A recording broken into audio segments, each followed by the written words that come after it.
कुछ दिनों पहले हम राम मनोहर लोहिया अस्पताल गए थे। पुलिस लाठीचार्ज में घायल दिल्ली की उस छात्र की स्थिति जानने के लिए जो आईसीयू में अपनी जिंदगी की सबसे बड़ी लड़ाई लड़ रही है। हमसे कुछ ही समय पहले आदरणीय स्वास्थ्य मंत्री जी श्री जेपी नड्डा वहां गए थे और उनसे कुछ समय पहले अन्य नेता भी गए। जब तक हम वहां पहुंचे, उस लड़की की मां नेताओं के आने जाने से गुस्से में थी। सुन लीजिए, सुनिए, किसी की पीड़ा का मजाक नहीं उड़ाते। किसी कोई भी हो, किसी की पीड़ा का मजाक नहीं उड़ाते। आप संसद में बैठे हैं, निशिकांत जी आप बना रहे हो। जब तक हम वहां पहुंचे, उस लड़की की मां नेताओं के आने जाने से गुस्से में थी। किस लिए आए हो? उसने आईसीयू के दरवाजे के बाहर खड़े होकर हमें पूछा। हमारे सामने कांपते हुए हाथ जोड़े कहने लगी कि धन्यवाद, आप आए हैं, ठीक है, मगर मुझे किसी से नहीं मिलना, मुझे किसी से बात नहीं करनी। महोदय, उस मां की पीड़ा से उसका पूरा शरीर कांप रहा था, लेकिन उसने दृढ़ आवाज में कहा, सुबह से बड़े बड़े लोग यहां आ रहे हैं, एक के बाद एक वीडियो बना रहे हैं। वह भी आए जिन्होंने मेरी बेटी का ये हाल किया है। किस लिए? उसने हमसे पूछा। किस लिए? मेरी बेटी की बलि तो चढ़ गई है, लेकिन उसे कुछ भी हो जाए तो मैं उसके लिए अपने आप लड़ूंगी। मुझे किसी की मदद नहीं चाहिए, मैं अकेले लड़ लूंगी। महोदय, शायद मुझे यहाँ खड़े होकर सबके सामने ये बात नहीं कहनी चाहिए, मगर उस माँ की गुहार ने मुझे शर्मिंदा किया। उसके दिल के टूटने की वो आवाज जो अस्पताल की दीवारों से में गूंज रही थी, मेरे मन में अभी भी गूंज रही है। इसलिए उस माँ की इजाजत लिए बिना मैं आपके द्वारा आदरणीय प्रधानमंत्री महोदय जी और आदरणीय गृह मंत्री महोदय जी से पूछना चाहती हूँ कि क्या जरूरत थी एक मासूम बच्ची पर इस तरह दमन करने की? क्या जरूरत थी उन छात्रों पर आंसू गैस चलवाने की, उन पर लाठियां बरसाने की, उन पर वाटर कैनन्स चलवाने की? क्या जरूरत थी उन नौजवान लड़कियों को जलील करते हुए उनके कपड़े फाड़ने की, उनको बेरहमी से गंदी तरह पिटवाने की? देश के युवाओं पर पैलेट गन्स और AK-47 चलवाने की क्या आवश्यकता थी? क्या वे आतंकवादी थे? क्या आतंकवादी हैं? टेररिस्ट हैं? हाँ, कांग्रेस बोल रही है। हाँ, कांग्रेस बोल रही है। जवाब दीजिए, जवाब दीजिए। कांग्रेस बोल रही है, जवाब मांग रही है, जवाब दीजिए।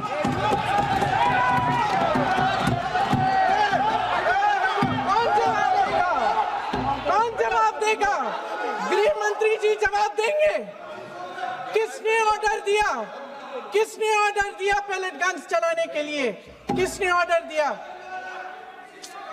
आपके माध्यम से मैं पूछती हूं अध्यक्ष महोदय, किसने ऑर्डर दिया? प्रधानमंत्री जी ने दिया? गृह मंत्री जी ने दिया? जवाब देंगे? पूरा देश पूछ रहा है, सिर्फ कांग्रेस पार्टी नहीं पूछ रही है, पूरा देश पूछ रहा है। अध्यक्ष महोदय, देश के माता पिता पूछ रहे हैं, छात्र पूछ रहे हैं, अध्यापक पूछ रहे हैं, पूरा देश आज ये पूछ रहा है। और आपकी जिम्मेदारी बनती है कि आप इस सवाल का जवाब दें।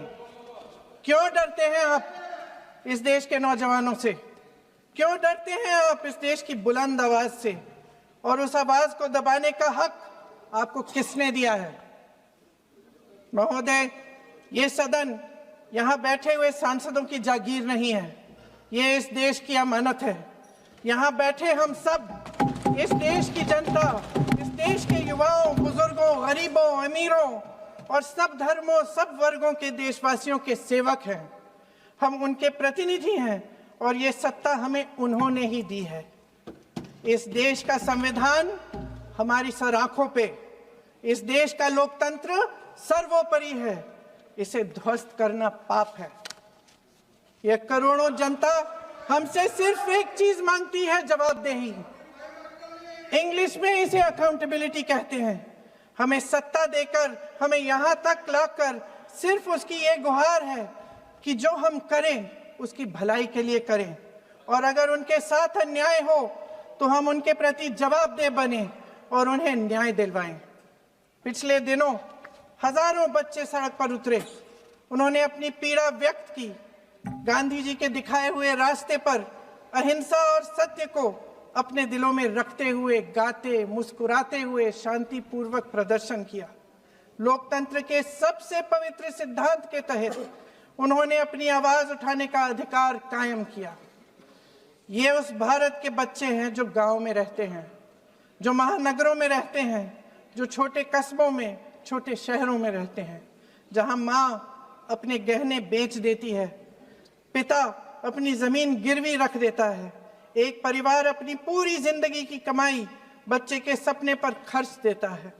और अब उन्हीं बच्चों को लगने लगा है कि आज इस देश में मेहनत से ज्यादा बेईमानी मायने रखती है, मेरिट से ज्यादा पैसा मायने रखता है। तब सिर्फ एक छात्र नहीं हारता, उम्मीद हारती है। इन परेशान बच्चों ने अपनी उम्मीदें आपसे साझा की। उनकी मांगे क्या थी?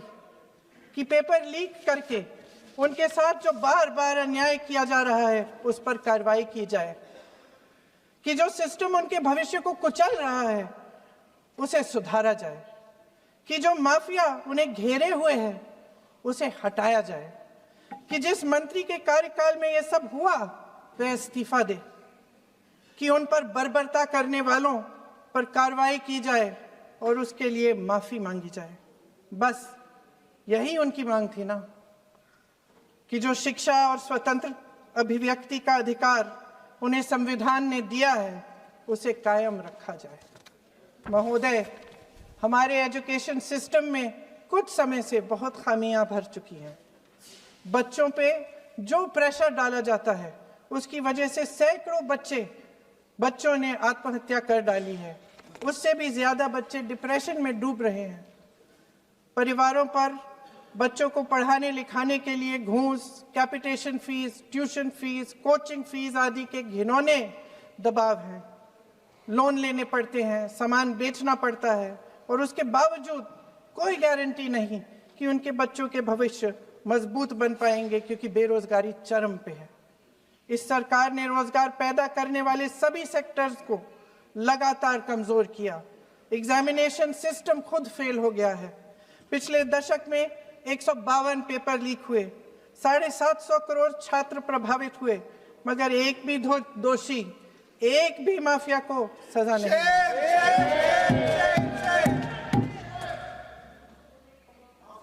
हमारे एजुकेशन में आरएसएस के प्रचारकों को भर भर कर उसे खोखला बना दिया है। जबरदस्ती एनटीए बनवाकर सिस्टम का केंद्रीकरण करके उसे और भी उलझा दिया। देश के कुल बजट में, हाँ जी जबरदस्ती, आपने अभी अभी सुना तमिलनाडु के हमारे साथी क्या कह रहे थे। देश के कुल बजट में एजुकेशन बजट की हिस्सेदारी हर साल बढ़ाने की बजाय घटती जा रही है। 1.4 लाख करोड़ रुपया का पूरा बजट एजुकेशन बजट है, और 1.32 लाख करोड़ सिर्फ नीट देने वाले 22 लाख बच्चों के परिवारों से हर साल खींचा जाता है। एक और शर्मनाक आंकड़ा भी है। 1.4 लाख करोड़ रुपया हमारा पूरा एजुकेशन बजट, और 16 लाख करोड़ रुपए जो मौजूदा सरकार ने बड़े उद्योगपतियों के लोन माफ किए हैं। सोचिए कि इस सरकार की प्राथमिकताएं क्या है। सच ये है अध्यक्ष महोदय कि जिस तरह अस्पताल में उस छात्रा की मां का विश्वास पूरे सिस्टम से हट गया है, उसी तरह देश के युवाओं का भरोसा इस पूरे सिस्टम से टूट चुका है। और जब इस तरह देश के भविष्य, हमारे युवा निराश होकर सरकार और सिस्टम से अपना भरोसा हटा देते हैं, तो उस भरोसे को फिर से बनाने के लिए सिस्टम के अंदर से जवाब नहीं ढूंढा जा सकता, उसके दायरे से बाहर निकलना पड़ता है, नए सिरे से ठोस प्रयास करने पड़ते हैं। अफसोस की बात यह है अध्यक्ष महोदय कि इतना हो जाने के बाद भी आदरणीय प्रधानमंत्री महोदय जी और उनके साथी इस सच्चाई को समझ नहीं पा रहे हैं। वे अभी भी ये सोच रहे हैं कि पीआर, नैरेटिव चेंज और पालतू मीडिया के सहारे एक बार फिर उनकी नैया पार हो जाएगी। परसों शिक्षा मंत्री जी ने शर्मनाक परिस्थितियों में अपना इस्तीफा दिया और कल यहीं मकर द्वार पर मेरे सत्ता पक्ष के सांसदों ने जिंदाबाद के नारे चिल्लाते हुए उनका संसद में ऐसे स्वागत किया जैसे मानो कोई सुपरस्टार पहुंच गए हैं।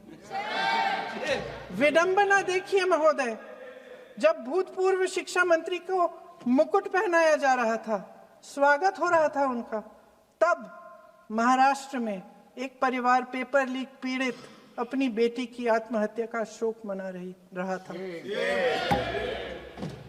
आपकी सरकार ने देश के करोड़ों छात्रों को क्या संदेश दिया? आपको किस बात का गौरव है, किस बात का अभिमान है? ये कौन सा अहंकार है? जहां आंखों में शर्म होनी चाहिए, वहां बेशर्मी और स्वागत के नगाड़े बजाए जा रहे हैं। एक तरफ मातम है, दुख है, यहाँ फूल माला डाल रहे हैं। कोई आप पर कैसे यकीन करे? प्रधानमंत्री महोदय जी ने नया शिक्षा मंत्री चुना, एक ऐसे व्यक्ति को इस पद पर आसीन किया जिसने एक गर्भवती महिला के बलात्कारियों की रिहाई पर अपनी सहमति व्यक्त की, खुशी जताई।